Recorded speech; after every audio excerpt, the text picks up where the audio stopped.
Allahumma sholli wa sallim ala sayyidina Muhammad. Oke guys, assalamualaikum warahmatullahi wabarakatuh. Kembali lagi bersama gua Ustaz Bodong. Sudah lama kita tidak basuh. Gua lupa mencoba ini. Mic bagus. Oke guys, bertemu lagi dah sama gua. Bentar, sebelum kita terusin kita ngopi dulu. Oke guys, di sini gua bakalan ngebahas tentang menuntut ilmu. Tentang menuntut ilmu. Pasti ini sebenarnya pelajaran dasar. Ini sebenarnya pelajaran dasar menuntut ilmu. Apa sih menuntut ilmu? Wajib hukumnya.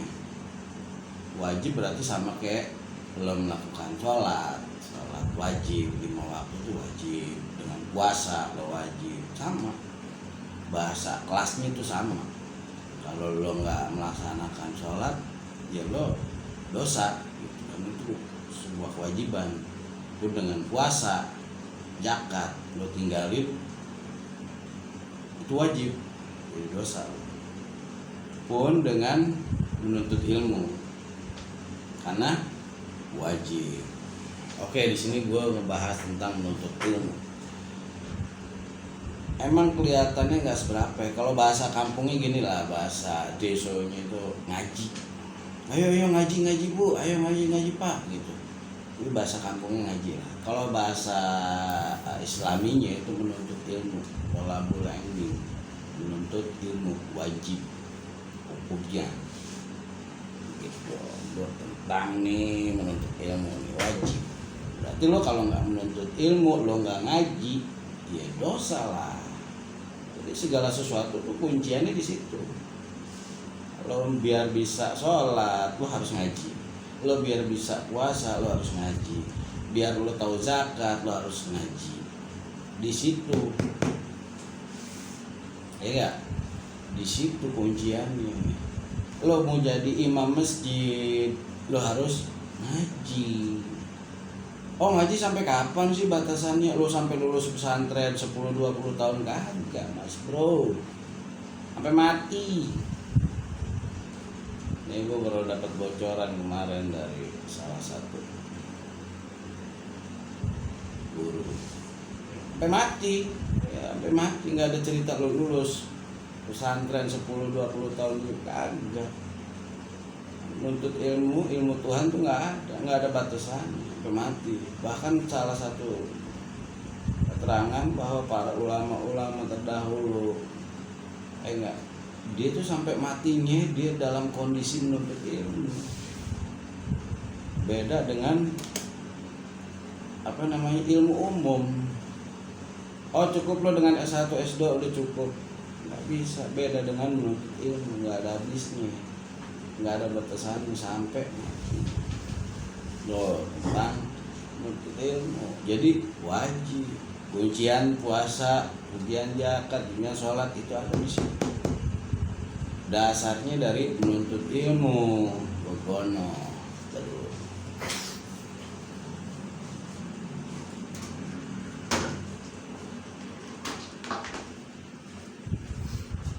Gono dasarnya dari menuntut ilmu wajib. Padilahnya dahsyat. Padilahnya dahsyat. Lo ibadah terus, sholat terus, nggak nuntut ilmu, nggak sah. Kagak sah. Karena tersebab lo nggak ngaji, nggak datang ke majelis taklim. Banyak sekarang majelis taklim. Balik lagi ada niat, ada kemauan, pasti ada jalan. Jangan nunggu hidayah. Oh, gue belum dapet hidayah. Jangan nunggu hidayah. Jangan nunggu bola, lo kejar bola. Lo mau nunggu hidayah sampai kapan? Lo kejar bola. Lo mau nunggu bola kapan? Lo nunggu bola kapan? Sampai kapan? Lo kejar hidayah.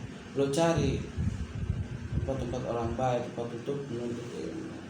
Dan di sini padilahnya dahsyat.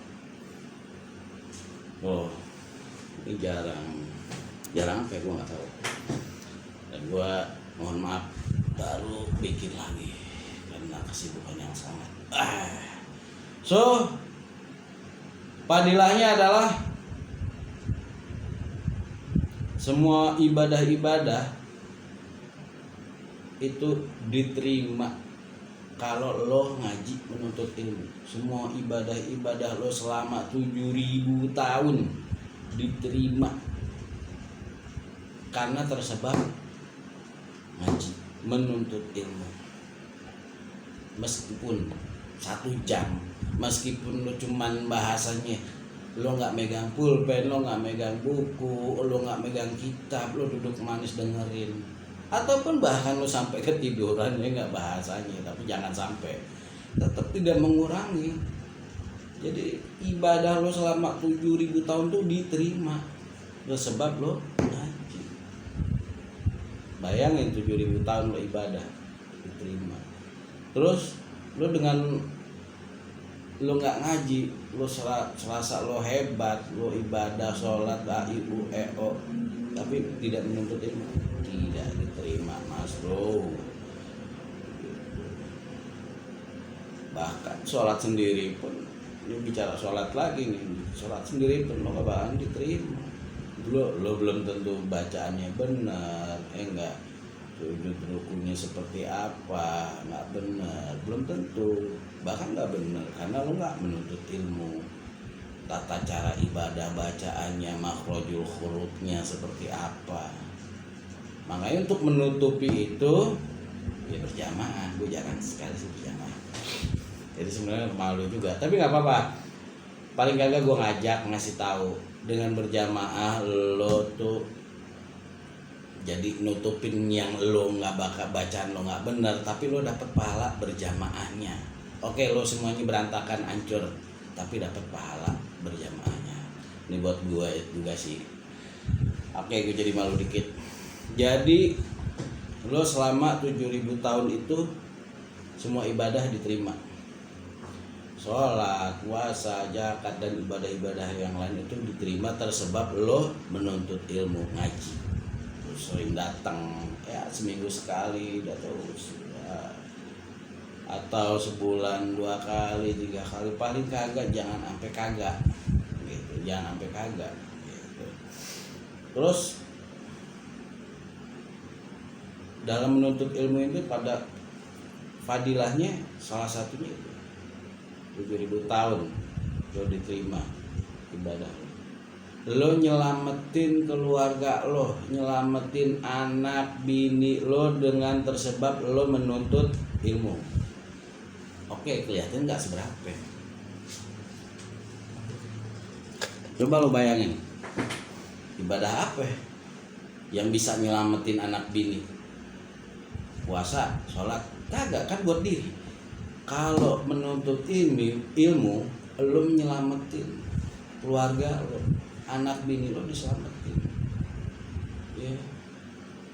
Tapi tetap prosedurnya lo begitu lo menuntut ilmu, lo habis ngaji pulang lo ajarin anak bini lo, nih neng, nih tong, lo cara ibadah seperti ini, cara sholat nih kata guru gue begini, lo ajarin. Jangan sampai kagak, lo ajarin. Dan lebih parah lagi lo dengan tidak menuntut ilmu, lo nggak ngaji, begitu anak bini lo masuk neraka, dia nggak bakalan terima, dia bakalan nuntut.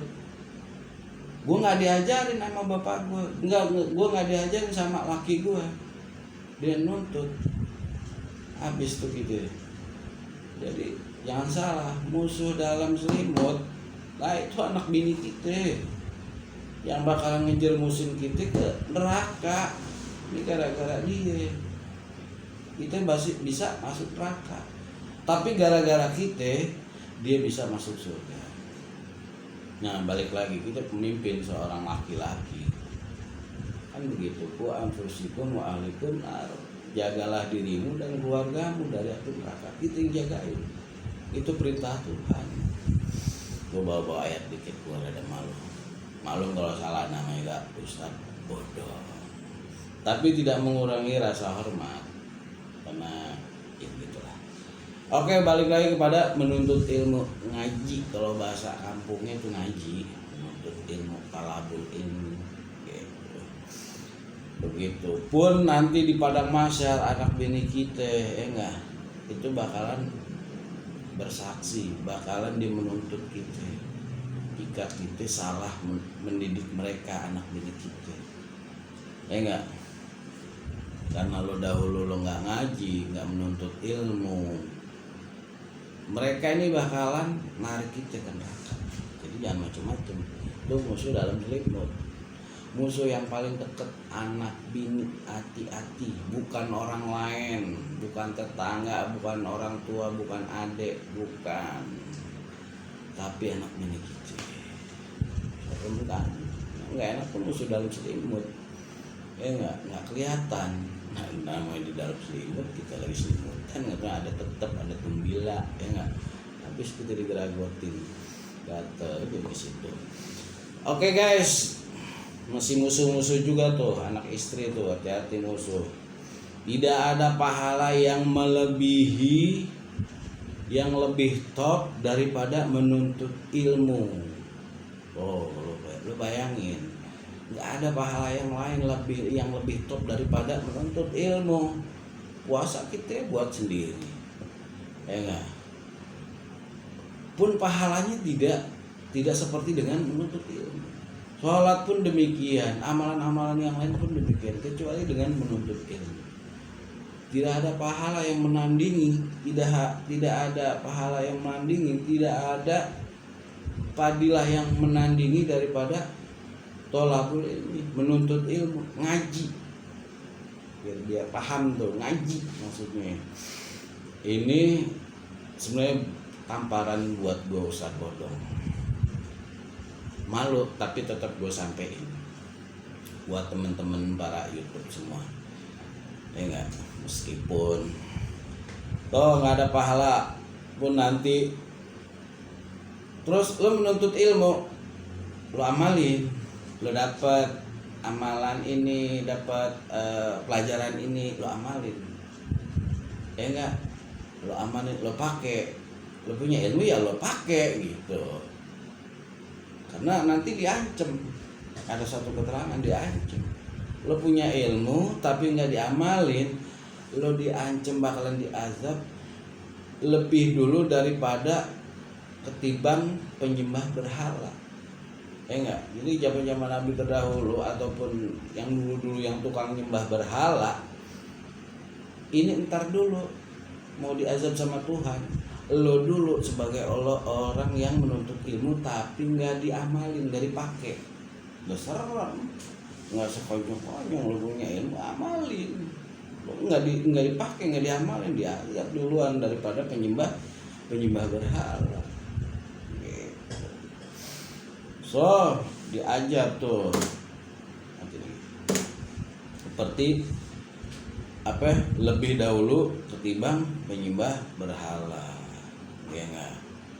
Terus ada satu keterangan lagi, setiap gue lupa, bukan lupa, gue nggak hafal dalilnya. Pokoknya intinya setiap amalan ataupun perbuatan tidak didasari dengan ilmu itu ditolak. Lo sholat, lo melakukan syariat Islam, dah sholat, puasa, zakat dan lain-lainnya, tapi lo tidak didasari dengan ilmu, itu ditolak, percuma jadinya, ya enggak. Nah, lo dengan menuntut ilmu itu penting, sangat wajib. Percuma lo menuntut ilmu tapi ibadah tapi lo nggak menuntut ilmu, ditolak, ya enggak, tidak didasari dengan ilmu. Jadi maksudnya karena lo nggak belajar gitu, lo nggak tahu syarat sahnya, wajibnya, yang sunahnya tentang ibadah, lo ditolak semua.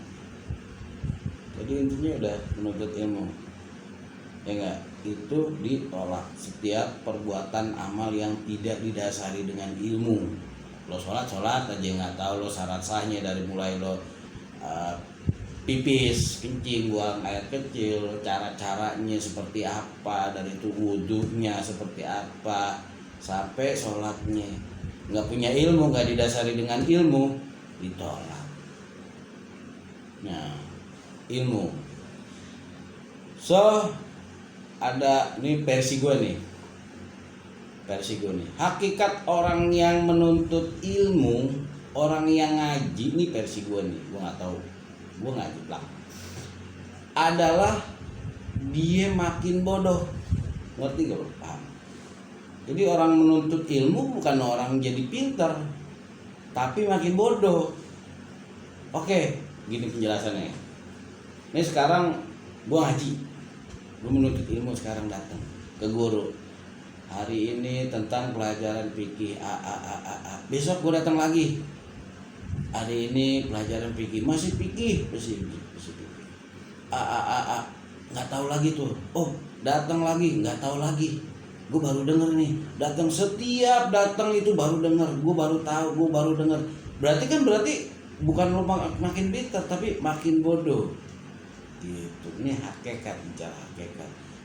Kalau dibilang hakikatnya makin pintar, udah dong kelar. Gue udah pintar, berhenti aja gue ngaji. Gue jadi ustad, gue ngajar. Nggak bisa mas bro, itu versi gue. Jadi hakikat orang menuntut ilmu itu makin bodoh. Ya kalau orang menuntut ilmu dia makin pintar, ya udah berhenti, kelar. Sama dengan orang-orang pendidikan umum. Oh gue ada S1, S2, ya kelar. S3 udah kelar. Udah dapat jabatan. Dari mana? Itu ilmu dunia tuh dia masih taker, ngerti gak lo? Udah S3, ngambil lagi jadi seorang profesor, udah mentok. Sekarang gini, umpamanya gue jadi seorang profesor, ya udah dong, gue udah profesor, jabatan gue tinggi, udah kelar. Gue tinggal punya jabatan, gue bisa ada seminar, pertemuan, kelar. Beda dengan ilmu dunia tuh. Kalau ilmu akhirat nggak ada kelar-kelarnya mas bro, sampai mati. Ini buat diri pribadi gue sebuah tamparan sampai mati. Nggak ada.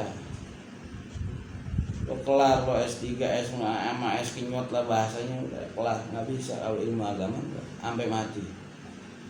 Loh, jadi hakikat menuntut ilmu itu adalah makin bodoh, bukan makin pintar. Salah kalau lo bilang, oh gue udah pintar, udah kelar, nggak bisa. Jadi itu hakikatnya. Jadi balik lagi, jagalah dirimu dan keluargamu dari api neraka. Jaga tuh keluarga lo, anak bini lo, suruh mereka menuntut ilmu. Mereka nggak sempat, nggak ada. Nih sebagai lo kepala keluarga, seorang laki-laki, lo ajarin anak bini lo. Yang bakalan nyeret ke api neraka tuh anak bini lo, bukan siapa-siapa. Begono jadinya. Jadi hakikat menuntut ilmu. Bahkan di satu riwayat lagi lo dengan menuntut ilmu itu fadilahnya sama saja lo memerdekakan 70 budak. Oh bayangin fadilahnya memerdekakan 70 budak. Bayangin, lo sanggup gak lo? Fadilahnya dibebasin budak sebanyak 70. Tuh, fadilahnya dahsyat kan. Beda dengan ibadah-ibadah lain. Puasa enggak seperti itu. Enggak. Salat enggak seperti itu. Menuntut ilmu sama dengan membebaskan 70 budak. Ada satu riwayat lagi mengatakan lo dengan membaca di suatu majlis ilmu, membacakan la ilaha illallah, itu sama dengan lo diampuni sama Tuhan dosa-dosa besar sebanyak 4.000 kurang lebih ya. Jadi kalau ada yang komplain dikit gak apa-apa ya. Intinya padilahnya 4.000 dosa besar itu dibebaskan sama Tuhan, diampuni. Bayangin kalau punya dosa besar sebanyak 4.000 diampuni sama Tuhan. Udah tahu kayak gitu model-modelnya ya nggak, hobi dosa. Nggak baru melek mata udah dosa, nggak ngeliat ini A I U E O, apalagi dosa besar. Enggak, dosa kecil udah hobi ya nggak. Bayangin tuh, padilahnya 44.000 dosa besar diampuni sama Tuhan. Tuh, dengan menuntut ilmu, ya enggak, lo bisa ini, bisa itu, dan padilahnya dahsyat. Tuh. Sholat nggak sah, nggak, karena lo nggak menuntut ilmu. Tuh, banyak. Jadi judulnya menuntut ilmu, cari guru-guru, cari tempat-tempat majelis taklim, enggak. Lu jangan nunggu bola, tapi jemput bola, Mas Bro. Jemput bola. Enggak. Kasihan anak bini lu tuh. Kasihan. Ayo dong. Ini buat diri pribadi gua. Kasihan. Lo bakalan ditarik sama anak bini lo masuk neraka gara-gara lo nggak ngajarin, gara-gara lo nggak menuntut ilmu. Tuh. Begitu. Cari guru yang ngaji ya, guru yang mesti ngaji juga. Cari guru yang mesti ngaji. Oh Ustadz Anu, oh Kiai Anu, oh Habib Anu, lo cari, karena dia mesti ngaji juga nih. Dia mesti meskipun dia mengajar tapi mesti belajar. Jadi nyari guru yang mesti belajar. Balik lagi tadi kan, menuntut ilmu itu gak ada matinya. Seorang guru pun begitu, tetap dia menuntut ilmu. Biar paham tuh, nggak asal-asal lo nyari guru loh, nyari guru asal bisa tahlilan nyari guru, nggak bisa. Ada spek-speknya, ngerti gak? Ada spesifikasinya. Salah satunya seperti itu. Nyari guru yang mesti ngaji, ngerti gak? Oh Ustadz Anu mesti ngaji sama Kiai Anu, oh Habib Anu mesti ngaji sama Habib Anu. Kita ngajiin beliau gitu. Karena kalau seorang ustadz, seorang guru yang dia ngajar tapi dia nggak belajar, kayak orang jualan, orang dagang itu kosong, nggak ada apa-apanya, nggak yang update gitu, yang terbaru. Karena kan tadi balik lagi gue bilangin, orang hakikatnya menuntut ilmu itu makin bodoh gitu. Itu balik lagi situ tuh, ya enggak.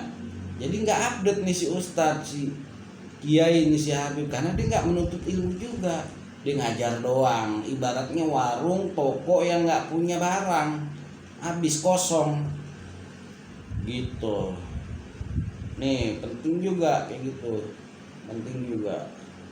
Ini belajar sama siapa? Seorang ustaz, seorang kiai, seorang habib ya, tetap oh sama sini, sama ini, nyambung kepada, bagus lagi, lebih ini syarat lagi ya, itu nyambung kepada nasabnya kepada Rasulullah. Enggak, seorang guru ini belajar sama ini nyambung kepada, dan si guru-gurunya ini nyambung kepada Rasulullah. Itu baru yang benar dan bagus menurut EYD.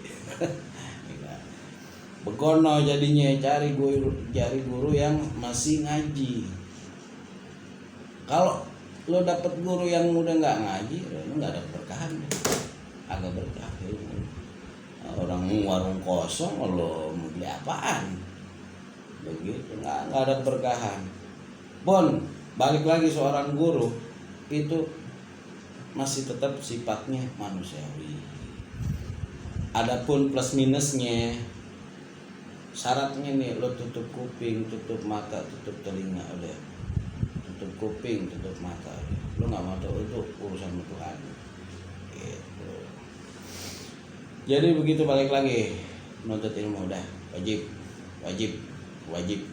sama dengan ibadah-ibadah yang lain, puasa, sholat, zakat dan sebagainya, wajib menuntut ilmu. Cari guru yang benar, cari guru yang masih ngaji. Ya enggak, padilahnya dahsyat. Lo balik lagi simpulannya, padilahnya dahsyat. Lo dengerin yang tadi, jangan di skip lagi nih. Padilahnya dahsyat, udah gitu. Oke. Terus sampai situ dulu aja dah. Nanti kita lanjutin lagi dengan pembahasan yang lain. Wallahu a'lam bishawab. Wassalamualaikum warahmatullahi wabarakatuh.